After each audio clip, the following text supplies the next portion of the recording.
And I've had my experiences within the paranormal, ufology and cryptozoology, and a lot of those experiences have focused my attention on the phenomena which is addressed in the deceptions of gods and men. So really, this is a culmination. And looking back over the other publications that I had written, um, and such as In the Midst of Gods and in Searching the She and the band She and things like that, I can see that direction was already engaged back Yeah. then, but I didn't see it. It's only whenever I go back and review the books and I can see, wait a minute, there's a turn that I never saw at the time, which ultimately was to focus and bring out the present book. So it's really crazy how the world and the things in it can guide us.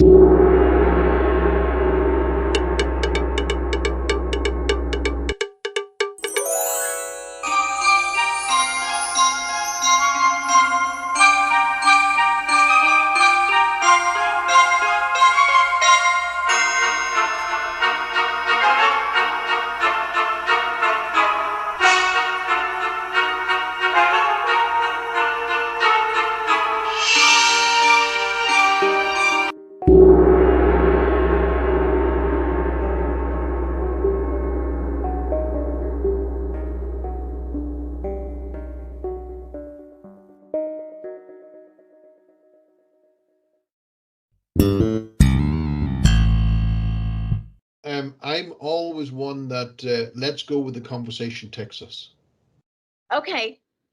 Okay. and I love that. it's we'll wing it. Okay, I love that. I love that. So awesome. Okay, so here we are. Today is a wonderful day. We're going to start, Barry. I am Great. so excited to welcome my guest, Barry Fitzgerald, and I have his brand new book right here, which is called The Deception of Gods and Men. Okay, so the very first time I heard of this title, I was just drawn into this book title, Barry. Okay, and it's actually, I really love the cover art too. And I love that it says the price of power has never been so great. And I was listening last night on I've been listening to Kindle, so I have it on Kindle. I Yes. have it on Real. I have the Real one, and then I have it also on Audible. So I was listening on Oh Audible, yes. Yeah. and I was listening, and I really love just the whole intro too, about talking about your wives, and just how everybody was a part of this, and the artist of it. So Barry, can you tell us a little bit about yourself first before we go into your brand new book? Sure. Um, I've been involved in researching the paranormal as a whole for over 30 years. Um, and from my standpoint, uh, it has predominantly been the paranormal. And over the last 12 years, there's been a move to look at the greater um, fringe research fields, ufology, cryptozoology, and more outside. Um, and the book itself, The Deceptions of Gods and Men, was designed to look at a fine thread that I could identify that weaved its way through all of the fringe research fields, and a common factor that seemed to be glaringly obvious from my standpoint. Um, and I wanted to explore that further. And I was halfway through the book when Brian Allen asked if we could join, and I said absolutely, Brian, because Brian has a long history as well, based in Scotland, within the paranormal. And the both of us got together and knuckled our heads down, and we went for it, all guns blazing. And it has been a remarkable experience. Do I think that the book, or should I say, do I think that there were things didn't want the book to come out. It would seem so, because even when we were writing the book, there was interference from through technology that kept setting us back continually, and it was infuriating, um, when the manuscript would be sent via email to Scotland and vice versa, and everything was all over the place. Things that we had changed were changed back again, and everything was wrong. And oh, it really got crazy. It's no wonder I was losing my hair. Um, but we finally made it, and I have to say that, um, you mentioned the audiobook there.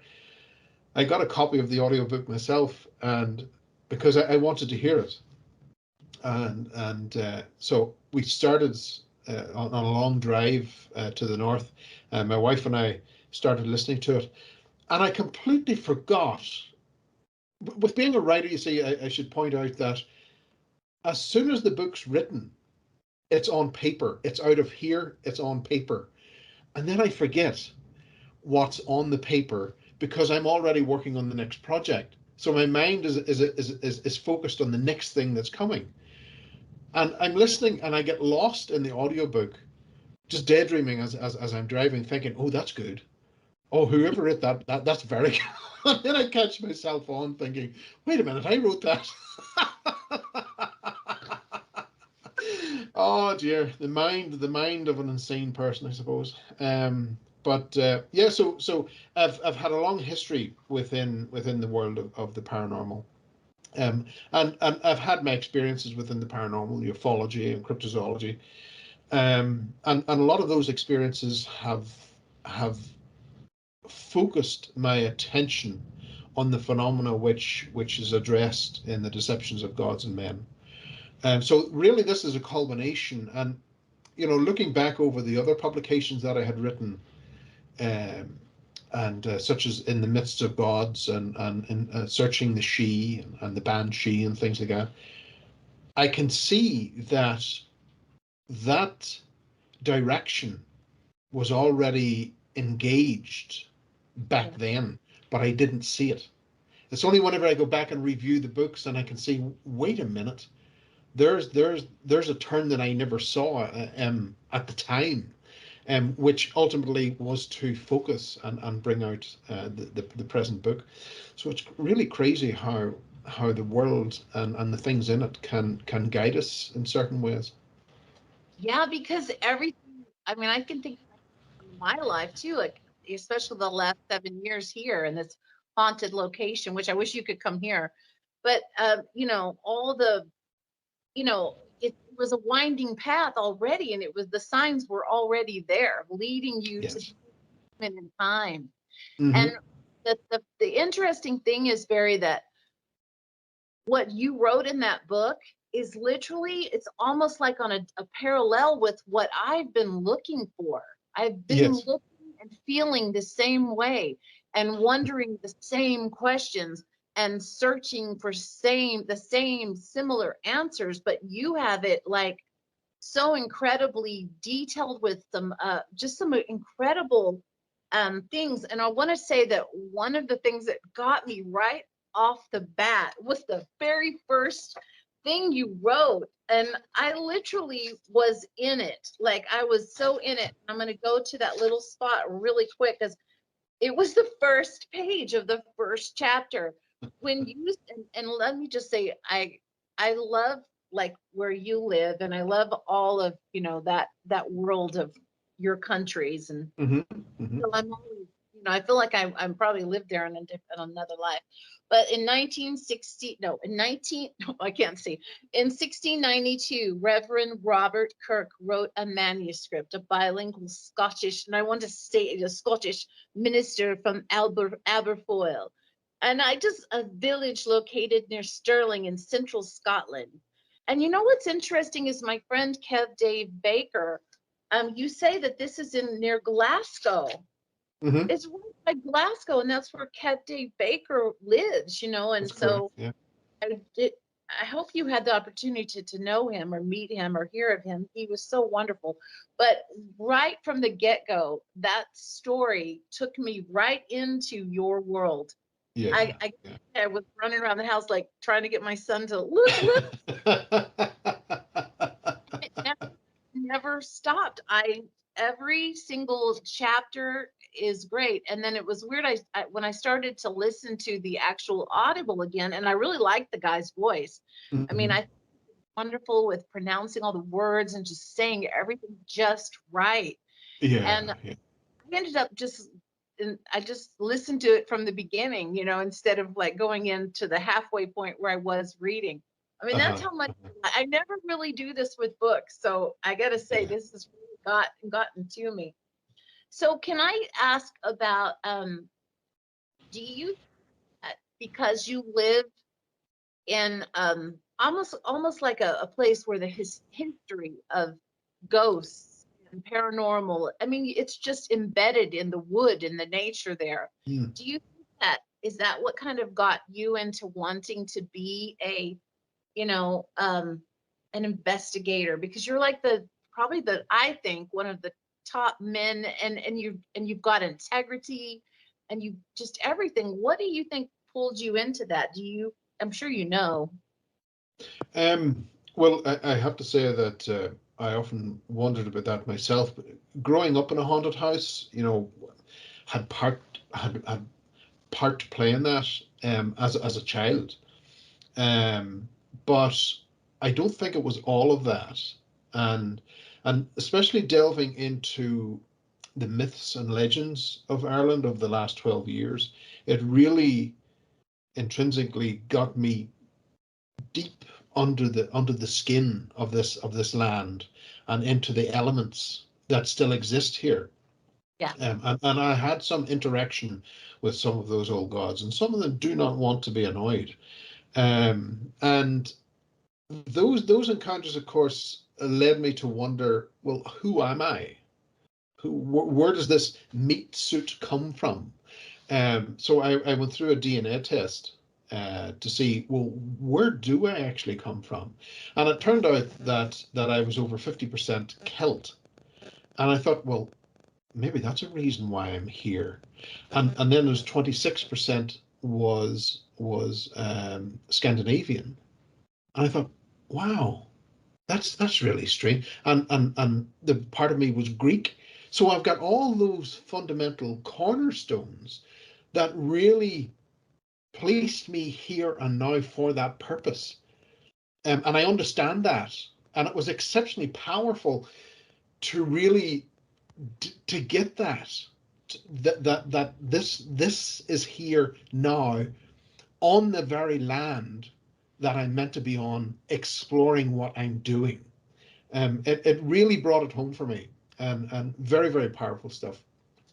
Wow. But yeah, so that's I suspect where I come from within it, and being Celt, of course, we're never too far away from that other realm.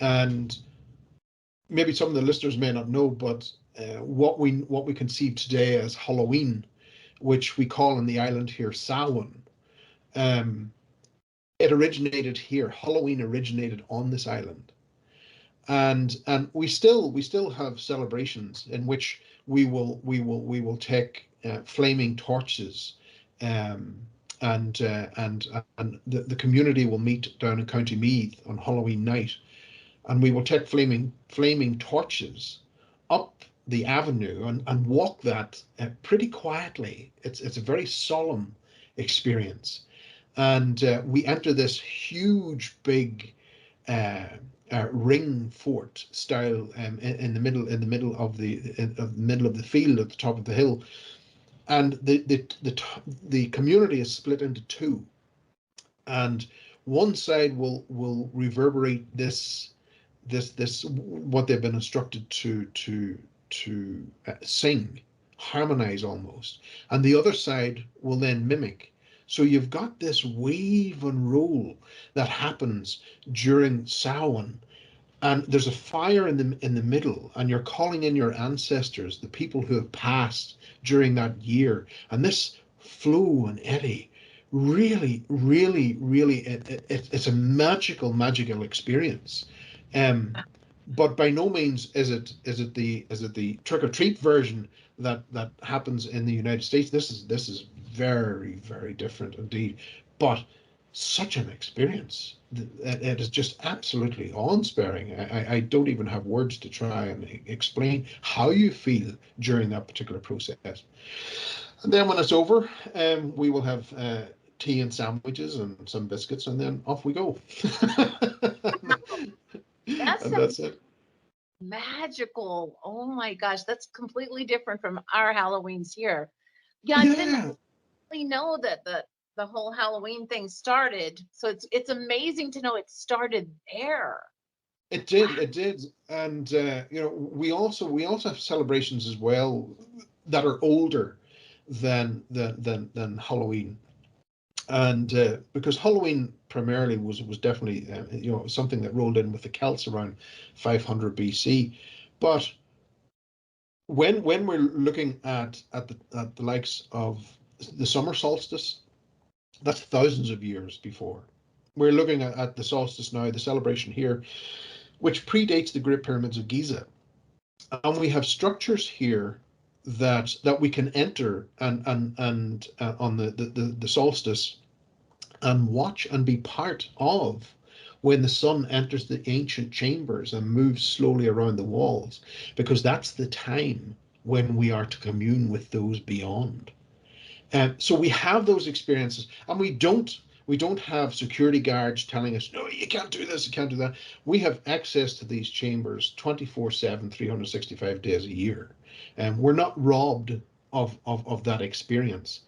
And it's been absolutely phenomenal, because that in itself has led to the next book, which is the fruit of the gods, which looks at what our ancestors were doing, how they were doing it, and what they were also consuming to help them commune with the gods. Because when you take this, which I've already identified, when you take this specific fruit at that time, which falls on the summer solstice, it raises your immune system, your circulatory system, uh, and your it really it gives the body this jolt.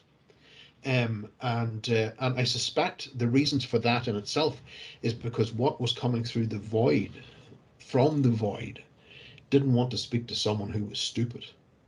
They wanted someone smart. So you were already primed with this, consuming this particular type of fruit, which helped really lift the body, soul, and spirit as a one unit, to stand and commune with what was coming through. Wow, because it's so important to raise our vibrational frequency like that. Oh, yes, yes. And this fruit does that all right. Oh my gosh. And then that's amazing. So yeah, here we have, we have chains. We can't go into a lot of these places. So Mm. very, I was gonna say like the place that, so when I got here, I felt the second I drove into the property to meet, I was just dating Joe, my husband. And as Mhm. I drove in, I'm like, I've been here before. I know this place. It just felt like home. And so Yes. right the second I got to this property, um, it was like I knew that I was supposed to be here and do something. Hmm. So and it came to where it was always getting hit bad, like things were kept happening for this, 6 years. That was so horrible, like even trying to, destroy me. But I always knew that there was something powerful here that Hmm. we were supposed to do. And luckily, I feel like we have come on to the other side and we are helping. I'm actually able to do this, show, and I'm feeling good. Hmm. So Hmm. if you can, what do you say about a place if it was cursed land and then broke that spell, or you were able to help get the curse out? What do you think happens, or why do you think that happens, that a certain person is guided to that area? It can be tricky, because there are some occasions when you can't break it. And even here in Ireland, we can see that our Neolithic history, 5,000 years ago, we can see that there were parts of the land that even they stayed away from. And I'm aware as well in over in the east coast of America that there were places there that the Native Americans also stayed away from. They traversed through, but they never set up camp there. They kept going. And even today, at some of those locations, I'll give you an example here in Ireland, that the entities there will murder the dogs. They'll target the dogs first. And the reason for that is because the dogs themselves have a sharper sense of them being around. So obviously taking them out is high in their agenda, because we tend not to notice the things as much because of the way that our systems are now, our biology, in a way, the way we live today affects our sensitivity to what's on the land or what's in the land or above the land. So that can be an issue. But there are occasions in which deals can be made, and that in itself can be very, very effective. There are ways that you can force it, but I prefer not to force my hand. I prefer let's see if we can meet an agreement here in the middle. And because I find when you tend to meet in the middle, then it's more beneficial for both. And they tend to like that a little bit better, instead of forcing the situation. Some of these places can be very, very problematic, and the likes of, there are areas that we can identify with our satellites where this activity tends to be a little heavy-handed, where you get pockets of phenomena which include UFOs, abductions, mutilations, a lot of paranormal, poltergeist, demon attacks, and I hate to use that term, demon attacks, but you get a lot of those at night, and but now we're starting to understand why those things are, why in particular that they're attacking us at night, why they wait on the person to attack them at that specific time, and it all comes down to our own biology. So 9 times out of 10, the incubus succubus attacks will happen to, and whenever I say incubus succubus, we're looking at the same entity. It's not male female, it just switches back and forward, its appearance, and that attack will happen predominantly to women, more so than men. 9 times out of 10, it's more so to women, and that's they wait until you enter the monthly cycle, because that's whenever you become, many women will become anemic, and when the iron count is low, that's when they strike. And it comes back to iron. Iron is our defense against what comes through the veil. So when you're dealing with a huge majority of this stuff, which includes, I have to say, gray aliens. I have seen the effect of iron with gray aliens. They are petrified because they can't shut you down. So that becomes a problem for them. And there's nothing worse than an afraid human, because we become violent. And their little skinny bones wouldn't stand up to any abuse. So the grey aliens have an effect with iron. The jinn don't like iron. They're petrified. Fairies, earth spirits don't like iron, and the old gods don't like iron.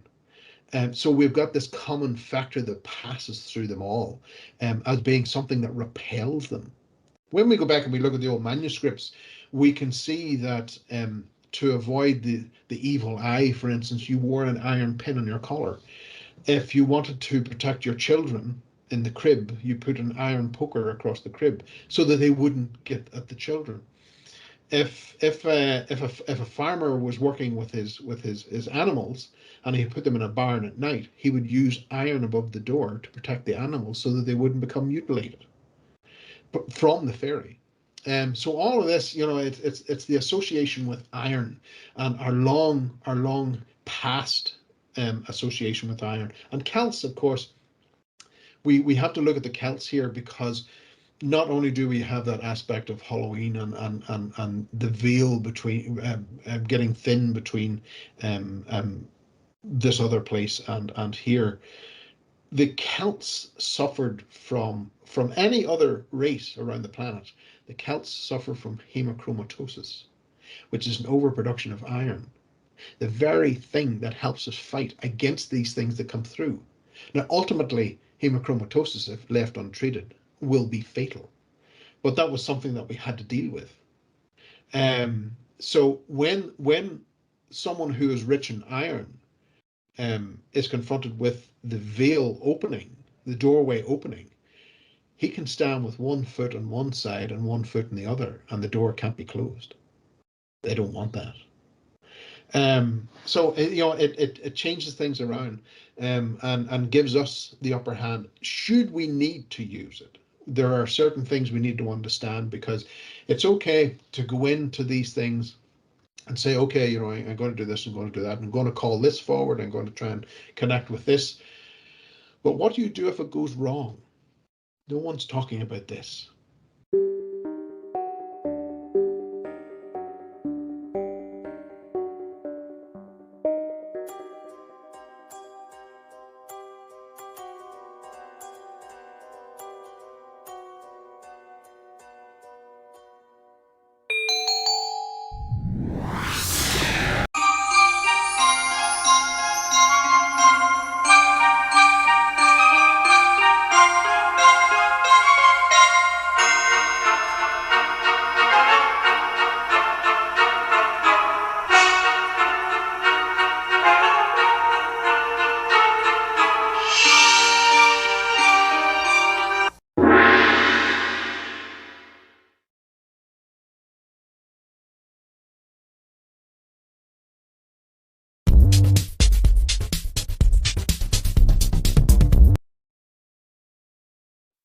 One of the shows that I done recently over on the Kev Baker Show, I was lucky to come into contact with today's guest via Bill Bean.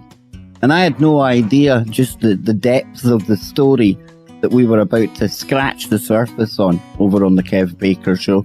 And in the back of my mind, I always knew that Mercedes would be joining us here today.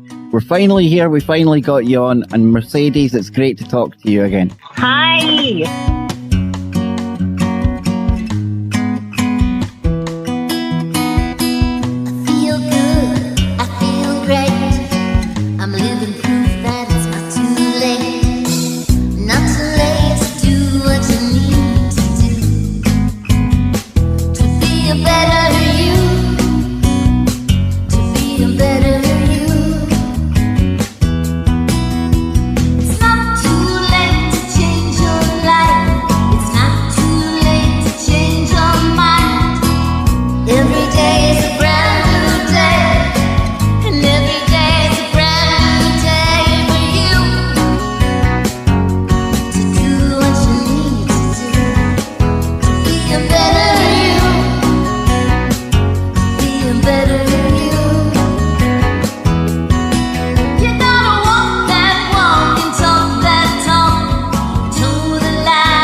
This is what I'm talking about already. You have already brought sunshine. That's vibrance, that's energy. Here's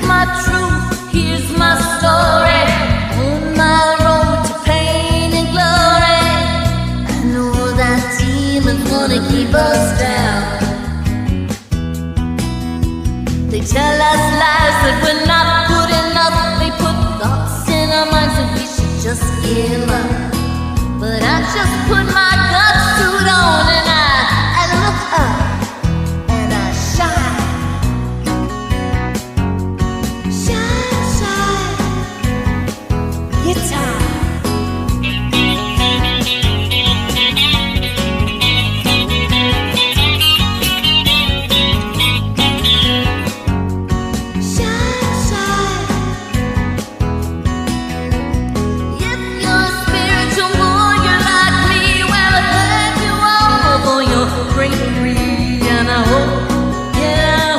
You come fly with me. Feels like I'm floating like a butterfly way up there in the clear blue sky. Fade, fade, strange, strange.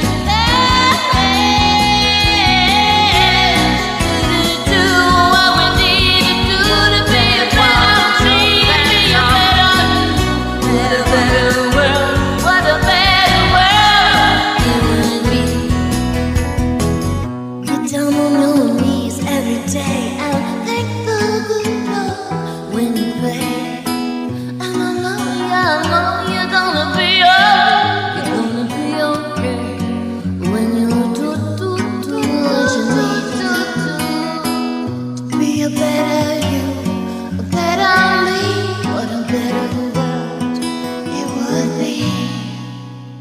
It has been an epic broadcast, Bill. There you go. There you go. These things are sent to try us, folks. And I tell you what, you couldn't get through this without a smile on your face and without being in warrior mode. Faith, strength, and courage. God bless. Faith, strength.